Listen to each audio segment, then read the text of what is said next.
On the evening of the 2nd of March 1879, Julia Martha Thomas attended the evening service at her Presbyterian church in Richmond. Several members of the congregation noticed she seemed agitated. She left before the service had ended. She did not ask anyone to walk home with her. She returned alone to 2 Mayfield cottages on Park Road. Her maid was inside. The maid's name was Kate Webster. Julia Thomas was never seen alive again. This is the Black Archive. Each episode reconstructs a documented crime from British history using primary sources: the trial record, the inquest, the confessions, the forensic evidence, what the record establishes and what it does not. This episode covers the killing of Julia Martha Thomas in Richmond in 1879. The case remained legally open for 131 years. It was closed in 2011 by a piece of forensic evidence that could not have existed in 1879. We begin, as always, with the record. Julia Martha Thomas was a widow in her middle 50s. She lived alone at 2 Mayfield cottages, a semi-detached villa on Park Road in Richmond, Surrey. She was described by her physician, Dr. George Henry Rudd, as a small, well-dressed lady of pleasant and lively disposition. Her neighbors noted she was eccentric and kept irregular hours. She had difficulty retaining domestic servants. In January 1879, she took on a new maid. The maid gave her name as Kate Webster. She was approximately 30 years old, Irish-born, and had a 5-year-old son in the care of a local woman named Sarah Creese. What Julia Thomas did not know, and what the trial record later established, was that her new maid had spent the previous decade moving through London and the surrounding counties under multiple aliases, accumulating convictions for larceny. She had been imprisoned at Wandsworth in 1875 on 36 separate charges of theft. She had been imprisoned again in 1877. She had used the names Gibbs, Gibbons, Webb and Lawler at various points in her criminal history. Her given name was Catherine Lawler. She had been born in Killan, County Wexford, in approximately 1849. She entered Julia Thomas's service in January 1879. By the end of February, Thomas had given her notice of dismissal. The trial opened at the Central Criminal Court, the Old Bailey, on the 30th of June 1879. It lasted 6 days. The prosecution was led by the Solicitor General, Sir Hardinge Giffard. The defense was led by Warner Slay. The level of public interest was extraordinary. On the 4th day of proceedings, the Crown Prince of Sweden, the future King Gustav V, was present in the public gallery. 34 witnesses were called by the prosecution. The first witness of significance was Julia Nichols. She testified that she had seen Julia Thomas at the evening service on the 2nd of March at approximately 6:45 in the evening. Thomas had seemed agitated. She had left before the service concluded. The second witness of direct importance was Jane Ives, the neighbor at No. 1 Mayfield Cottages. She testified that between 8 and 9 o'clock on the evening of Sunday the 2nd of March, she heard a heavy thump from the adjoining property. The sound, she said, was consistent with a heavy fall on the stairs. What happened inside the house after Julia Thomas returned from church that evening comes to us not from a witness, but from Webster herself. She gave multiple accounts across multiple statements over the following months. Each account changed in significant details. The account she gave the night before her execution to the prison chaplain at Wandsworth is the most detailed. She stated that Thomas had returned from church in an irritable mood, annoyed by Webster's late return from the alehouse earlier that day. An argument followed. The argument became a quarrel. In the height of the quarrel, Webster threw Thomas from the top of the stairs. Thomas fell. She lay at the bottom screaming. Webster stated that she caught Thomas by the throat to stop the screaming and prevent her from being heard by the neighbors. Julia Thomas died on the floor of her own hallway. What the record establishes next is not disputed. Webster's own account, the physical evidence recovered from the property, and the testimony of multiple witnesses all align on the sequence of events that followed. Webster dismembered the body. She used a razor to cut the flesh and a meat saw for the bones. She prepared the copper laundry pot in the scullery and boiled the parts to, in her own words, prevent identity. She burned the internal organs and one foot in the fireplace at Mayfield Cottages. Detective Inspector Frederick Bolton, testifying at trial, confirmed that he had recovered from the property an axe, a razor, and charred human bones from the fireplace grate. The remaining parts of the body were packed into a wooden box. On the 4th of March, Webster enlisted the assistance of a young man named Robert Porter. Porter was the son of Henry Porter, a former landlord of Webster's acquaintance. Robert Porter testified at trial that Webster arrived at his family home in Hammersmith on the afternoon of the 4th, dressed in silk. She introduced herself as Mrs. Thomas, a recently widowed woman who had inherited a property in Richmond. She claimed to be selling the contents of the house before moving away. Porter accompanied Webster to a public house in Barnes, the Oxford and Cambridge Arms. During the journey, Webster briefly separated from the group, carrying a black bag. She returned without it. The prosecution argued that this was the moment she disposed of the victim's head. Webster later admitted to the prison chaplain that she had intended to throw the head into the river. The 2010 forensic discovery would prove this account to be false in a detail we will return to. That same evening, Robert Porter helped Webster carry the wooden box from Mayfield Cottages to Richmond Bridge. He testified that Webster instructed him to stand back while she met a friend who would collect it. He heard a splash. He saw nothing further. The following morning, the 5th of March, a coal porter named Henry Wheatley was fishing with his father near Barnes Railway Bridge. They found a box washed up on the bank. They opened it. Inside were human remains. Henry Wheatley testified that the remains consisted of a trunk and 2 legs. The flesh was white, consistent, the surgeons later noted, with having been boiled. The head was missing. 1 foot was missing. The internal organs were absent. The police were called. The remains were taken to the Shakespeare Tavern. Dr. George Henry Rudd examined them first. He estimated the victim's age as approximately 30. Dr. Thomas Bond, a more experienced forensic examiner, later corrected this assessment. Based on skeletal examination of the parboiled remains, Bond established that the victim was a woman of approximately 50 years of age, standing approximately 5 feet 3 inches tall. He noted the dismemberment was skillfully executed. Without the head, cause of death could not be established. Without facial features, identity could not be confirmed. The inquest, held on the 10th of March 1879, returned an open verdict. The case was recorded in the press as the Barnes mystery. While the inquest returned an open verdict on the unidentified remains, Kate Webster continued to live at 2 Mayfield Cottages. She wore Julia Thomas's clothing. She wore Julia Thomas's rings. She told people she encountered that she was Mrs. Thomas, recently widowed, inheriting the property from her late husband's estate. She told others she had inherited it from a dear aunt. She began selling the furniture. The timeline of her impersonation covers 27 days. It is documented in meticulous detail by the trial testimony of multiple witnesses. On the 3rd of March, the day after the murder, a man named William Thomas Dean called at the house. Webster told him Mrs. Thomas was out. On the 4th of March, Webster visited Henry Porter, a former landlord, at his address in Hammersmith. She was dressed in the dead woman's silk. She told Porter she had been widowed and left a house in Richmond. Porter introduced her to John Church, a local publican, who expressed interest in purchasing the furniture. Over the following weeks, Webster negotiated with Church for the sale of the contents of Mayfield Cottages. John Church testified that Webster presented herself throughout as the legitimate owner of the property. He paid for several items and arranged for their collection. On the 25th of March, Maria Church, the publican's wife, was searching through a dress she had purchased from Webster as part of the furniture sale. Inside the dress, she found a diary and a letter addressed to Julia Martha Thomas from a Mr. Manhennick. Maria Church handed these to her husband. On the 26th of March, Church and Henry Porter traveled to see Mr. Manhennick. He confirmed that Julia Thomas was a real person who had lived at 2 Mayfield Cottages and that he had heard nothing from her for several weeks.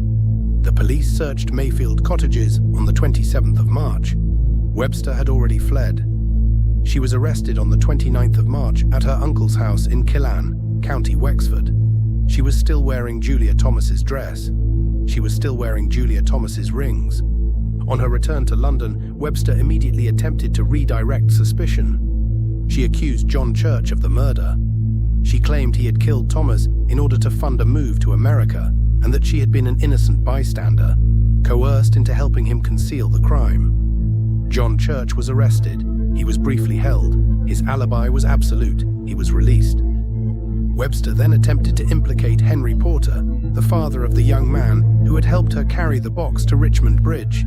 This too was shown to be false. In a subsequent statement, she claimed an unnamed former lover had committed the killing. No evidence supported this claim. No such individual was ever identified. The shifting pattern of these accusations is itself part of the evidentiary record. Each accusation followed the same structure: a named individual, a plausible-sounding motive, no corroborating evidence, a claim that collapsed under investigation. The prosecution at the Old Bailey did not need to rely on any single confession. The physical evidence, the witness testimony, and the pattern of behavior across the 27 days of impersonation constructed a case that did not depend on Webster's account of the night of the 2nd of March. The testimony of Mary Durden was the pivot point of the prosecution. Durden was a bonnet maker who had known Webster for several years. She testified that on the 25th of February 1879, 5 days before the murder, Webster had visited her and made specific claims about her immediate future.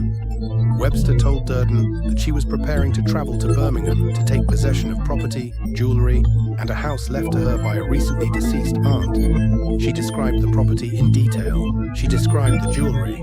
Durden testified that the property and jewelry Webster described on the 25th of February matched precisely the items Webster subsequently sold from Mayfield Cottages in the days following the murder.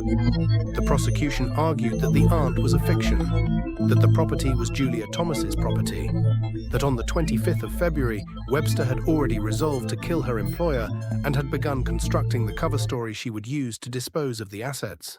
The defense challenged the reliability of Durden's recollection. Warner Slay argued that the details Durden claimed to remember were suspiciously precise for a casual conversation held weeks before the murder became public knowledge. He argued that memory is susceptible to contamination by subsequent events and press coverage. The jury heard both arguments. They deliberated for 1 hour and 15 minutes. The verdict was guilty. Upon the pronouncement of the death sentence, Webster made a claim that invoked one of the oldest provisions in English criminal law. She claimed she was pregnant. Under English law, a pregnant woman could not be executed while she carried a child. This doctrine, known as pleading the belly, dated to the medieval period. It required immediate verification. The court invoked the procedure of the jury of matrons. 12 women were selected from the public gallery and from those present in the court. They were taken with Webster to an adjoining room. They returned after a short deliberation with their finding. Webster was not with child. The sentence of death by hanging was confirmed. She was executed at Wandsworth Prison on the 29th of July, 1879. The night before her execution, Webster confessed to the prison chaplain. She admitted sole responsibility for the killing.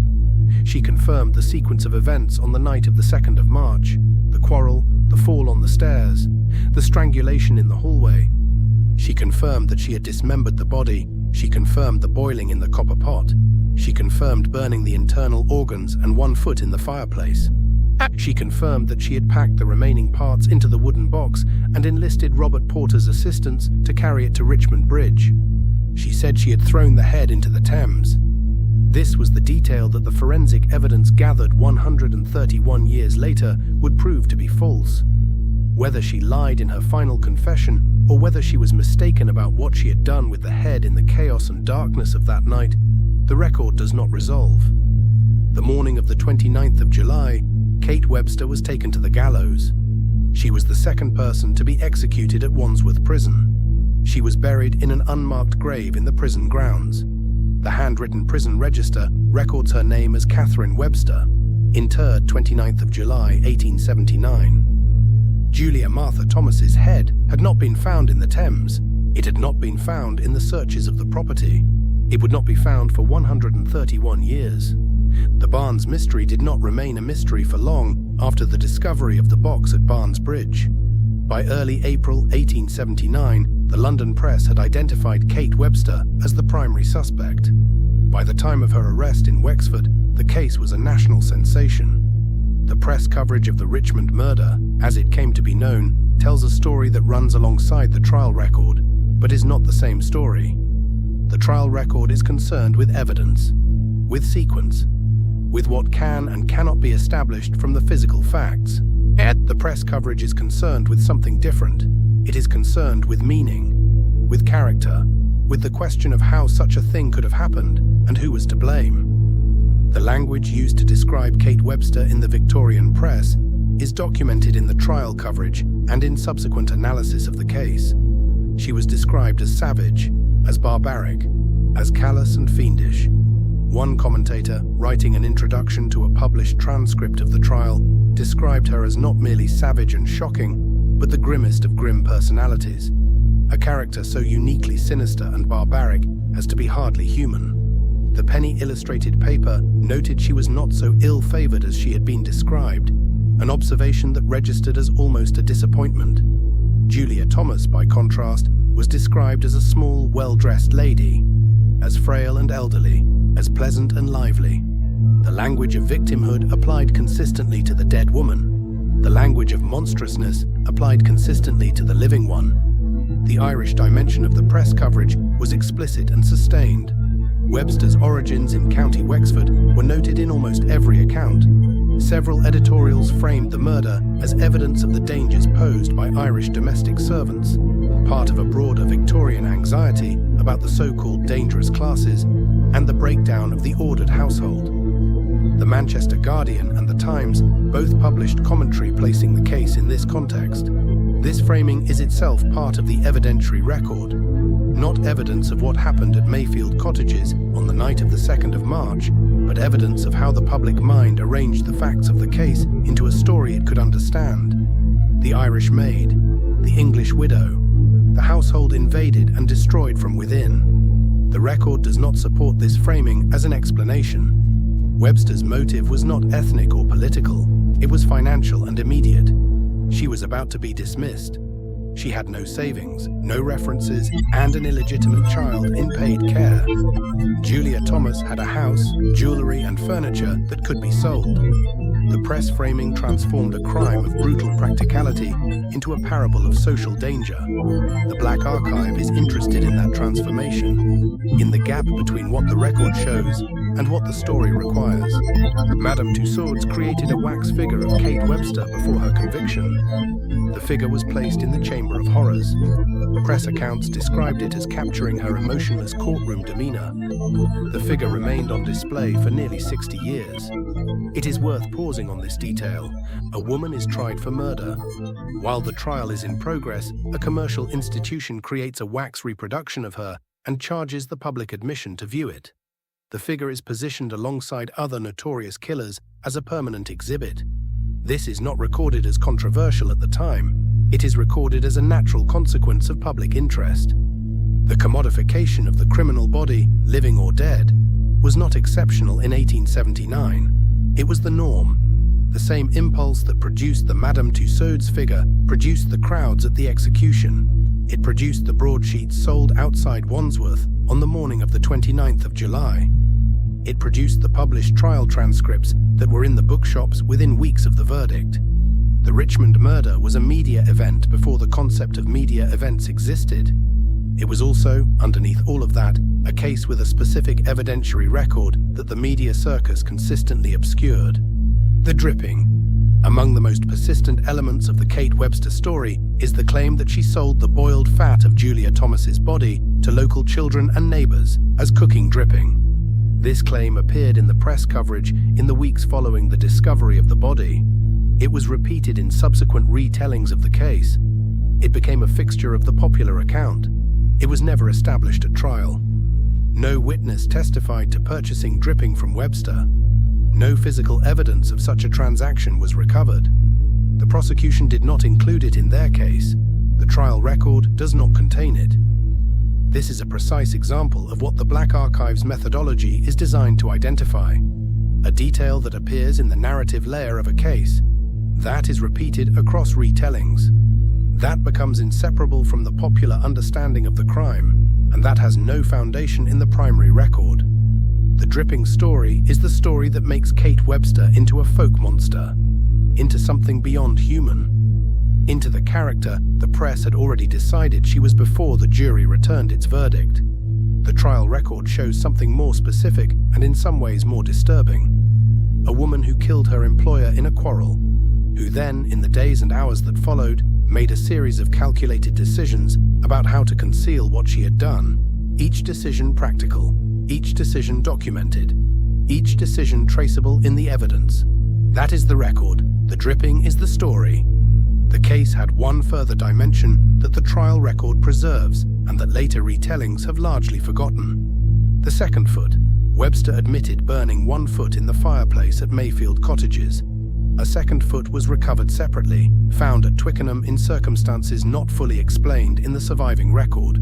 The location of the other foot, and how it came to be in Twickenham, rather than in the box at Barnes Bridge or in the ashes of the fireplace, was never established. This detail does not change the verdict. It does not affect the question of guilt. But it is a piece of the physical record that does not fit the account Webster gave of her own actions, and it was never resolved. The record contains it. The popular account does not mention it. On the 22nd of October 2010, workmen carrying out excavations for a house extension at a property in Richmond, Surrey, found a human skull buried in the garden. The property belonged to Sir David Attenborough. It was situated less than 100 yards from the site of 2 Mayfield Cottages. It was formerly the location of the hole-in-the-wall public house, a building that had stood on that site in 1879. Kate Webster had admitted to the prison chaplain that she had visited the hole in the wall during the period following the murder. The skull was reported to the police. The West London coroner, Alison Thompson, opened an investigation. The forensic analysis of the skull applied methods that did not exist in 1879. The first was radiocarbon dating, conducted at a specialist laboratory. Radiocarbon dating measures the decay of carbon-14 in organic material to establish when the organism died. The analysis of the skull returned a date range consistent with a death in the second half of the 19th century. The skull had been deposited on top of a layer of Victorian tiles, establishing that it could not predate the mid-Victorian period. The second method was collagen analysis. Collagen is a structural protein found in bone. When bone is subjected to sustained high heat, the collagen degrades at a measurable rate. Analysis of the skull's collagen levels established that it had been subjected to prolonged boiling. The collagen levels were significantly reduced compared to an unboiled bone of equivalent age. The third area of analysis was fracture pattern examination. The skull bore fracture marks consistent with blunt force trauma to the head and with a heavy fall. These patterns were consistent with the scenario described in the 1879 trial, a woman thrown down a flight of stairs. DNA testing was attempted. It was not possible. Julia Thomas had died childless, and no maternal comparison samples could be traced after 130 years. Without a reference sample, DNA could not confirm identity. What the forensic analysis established, taken together, was this. The skull belonged to a woman who had died in the second half of the 19th century. She had been subjected to prolonged boiling after death. She had suffered blunt force trauma to the head, consistent with a heavy fall. She was buried within 100 yards of the house where Julia Martha Thomas had lived, and within the grounds of a building that Kate Webster had admitted visiting. On the 5th of July 2011, the coroner delivered her verdict. Unlawful killing. The cause of death was recorded as asphyxiation and head trauma.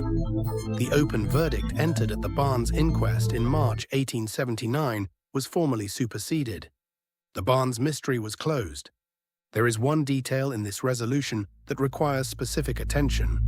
In her final confession, given to the prison chaplain the night before her execution, Kate Webster stated that she had thrown the head into the Thames. The head was not in the Thames. It was buried in the garden of the hole-in-the-wall public house, less than a quarter of a mile from Richmond Bridge. Webster either lied in her final confession about what she had done with the head, or she was mistaken, or she had intended to throw the head into the Thames and had, in the darkness and urgency of that night, buried it instead and misremembered or concealed this in her account. The record does not resolve this question. It is not a trivial question. The final confession is the document that comes closest to Webster's own account of the killing and its immediate aftermath. If she lied about the head, the question of what else she lied about in that confession becomes relevant. If she was mistaken, the question of the reliability of her account of the killing itself, the quarrel, the fall, the strangulation, also becomes relevant. The 2011 inquest closed the question of identity and cause of death. It did not close the question of what Webster's final account can be trusted to tell us about the night of the 2nd of March, 1879. The Kate Webster case sits at the intersection of three things that the Black Archive is built to examine. The first is the forensic record. What the physical evidence established in 1879, what it could not establish, and what it took 131 years of scientific development to resolve. The second is the evidentiary tension. The Mary Durden testimony, given 5 days before the murder, pointing toward premeditation. The final confession, given the night before execution, describing a quarrel that escalated. Two accounts of the same event, irreconcilable in the record, both preserved in the primary sources. The third is the transformation of the case into narrative. The Irish servant as monster, the dripping that was never proven, the Madame Tussaud's figure built before the verdict, the broadsheets sold outside the prison gates, the folk horror that accumulated around the facts of the case across 140 years of retelling. The record shows a woman who killed her employer in a domestic dispute and spent the following month attempting to assume her identity and liquidate her assets.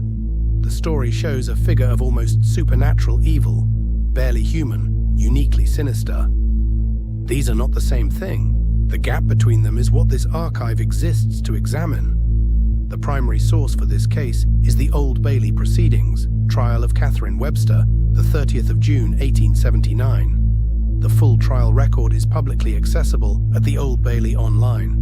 The forensic findings from the 2010 discovery and the 2011 inquest are documented in the West London coroner's records and in the reporting of the inquest proceedings held on the 5th of July 2011. Next case. In the early hours of the 26th of April, 1871, a police constable on patrol in Kidbrooke Lane, Eltham, found a young woman kneeling in the mud. Her face had been beaten with a hammer. Before she lost consciousness, she said two things. She named Edmund Pook. She said, "Oh, let me die." She died 4 days later. A coroner's jury found Edmund Pook guilty of her murder. The Old Bailey acquitted him. The murder was never solved. That is the next case. This is the Black Archive.